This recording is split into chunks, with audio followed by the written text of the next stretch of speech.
Hi, this is Sonia Doucette. In this video, I'll show you how to calculate the concentration of an acid using titration data. This video will be focused on the case of a strong acid and a strong base. The problem you're asked to solve is you're given 50 milliliters of nitric acid, and this acid is titrated with 0.100 molar sodium hydroxide.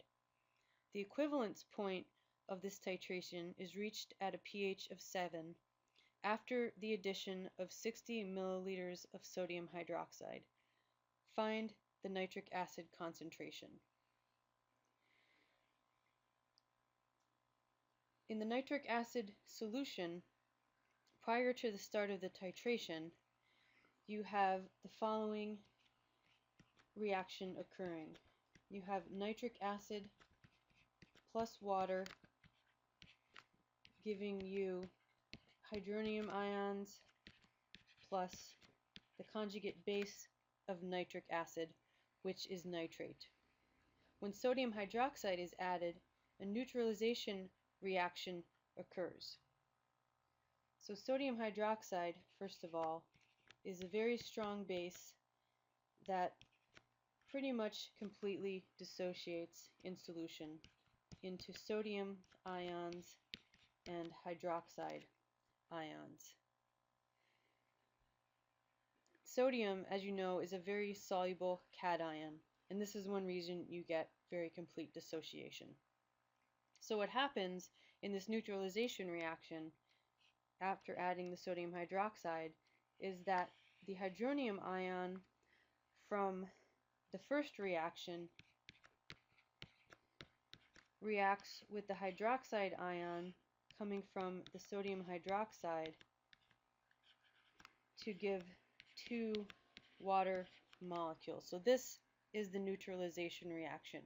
And by looking at these three reactions, you can see that for every mole of hydroxide added, 1 mole of hydronium ions will disappear.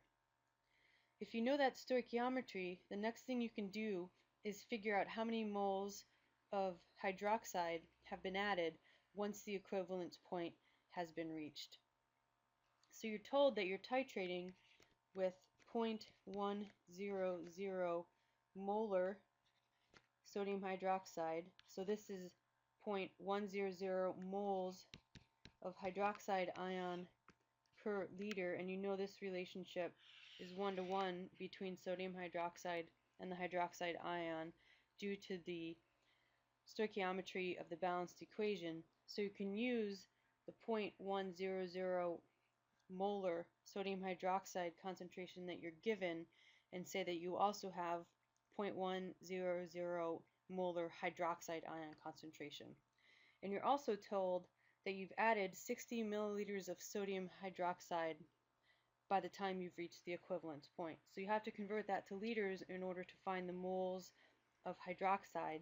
So you convert the 60 milliliters to 0.060 liters. Liters will cancel out, and you're left with 0.006 moles of hydroxide. So this is how many moles of hydroxide have been added by the time you've reached the equivalence point. And also, because you know from the third equation here that for every mole of hydroxide that's added, you also will lose a mole of hydronium ions. You also know from that number that 0.006 moles of hydronium ion have been neutralized by the time you reach the equivalence point. So now you can find the concentration of nitric acid because you know that at the equivalence point all of the nitric acid has been neutralized. So this is again relating back to these equations where the hydronium ion that's part of the neutralization reaction is actually coming from the dissociation of nitric acid.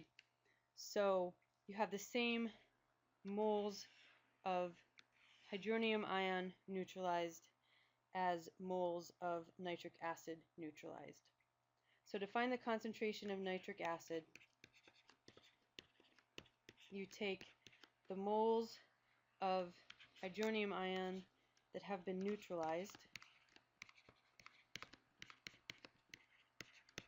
and you know concentrations in molarity are moles per liter, so you take the original volume of the acid, which is 50 milliliters. You don't want to count that 60 milliliters of sodium hydroxide that you've added because you want to know the original concentration of the acid.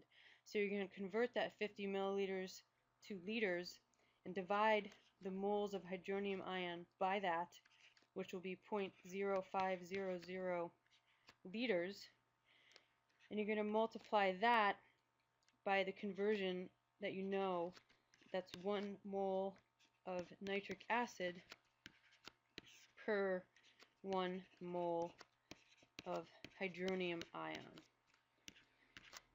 And then your moles of hydronium ion will cancel out, and you're left with moles per liter of nitric acid. When you do the math, you'll have 0.120 molar, and that is going to be your nitric acid concentration. So that's how you use titration data to solve for the concentration of an acid.